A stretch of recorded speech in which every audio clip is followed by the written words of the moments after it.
આ પદ માટે ઘણી મહેનતની જરૂર છે, કારણ કે એમણે જે પાયા રોપ્યા છે, જે પાયા ઉપર આ ઇમારત બની છે, એ પાયાની એક ઈંટ બનવાનો મોકો મળ્યો. એના માટે ભાઈ આપનો આભાર માનું છું. એટલે સંગઠન છે ને એક વિચાર છે.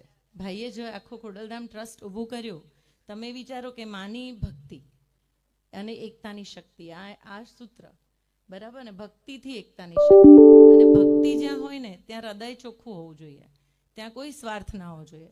અહીંયા મન ના ચાલવું જોઈએ, હૃદય ચાલવું જોઈએ.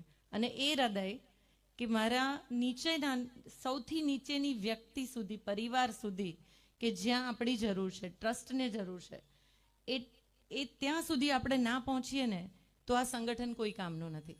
હું બહુ હૃદયથી બોલું છું. આપણે એ વ્યક્તિને પણ જોઈને ચાલવાનું છે કે જે વ્યક્તિએ આ ટ્રસ્ટ ઊભું કર્યું છે, અને એમની સાથે જેણે જેણે ખભે ખભો મિલાઈને ઊભું કર્યું છે એને બી ના ભૂલાય.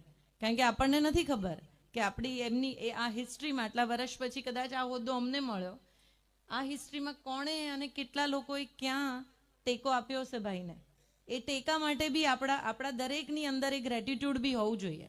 એટલે આપણને ઘણીવાર આ ફ્રસ્ટ્રેશન હોય છે, નાની નાની વ્યક્તિઓને હું મળતી હોઉં ત્યારે ફ્રસ્ટ્રેશન હોય, પણ આપણે ભૂલી અને ફક્ત ને ફક્ત સમાજ માટે એક થઈએ અને સંગઠિત થઈશું ને તો જ ઇતિહાસ રચાશે.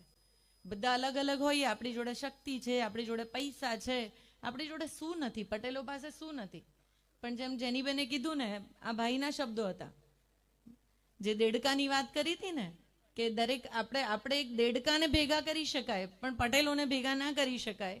એ ભાઈ બોલતા, અને પણ અમે એમને કીધું કે ભાઈ તમે કરી બતાવ્યું, કારણ કે બધા સાથે છીએ. મતભેદ હોઈ શકે, મનભેદ ના હોય.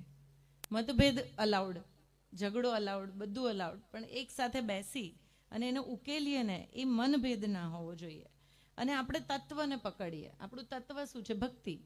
અને એ ભક્તિને પકડીશું ને તો સંગઠન આરામથી બનશે. હું નહીં, સમાજ મોટો છે, આપણે નહીં.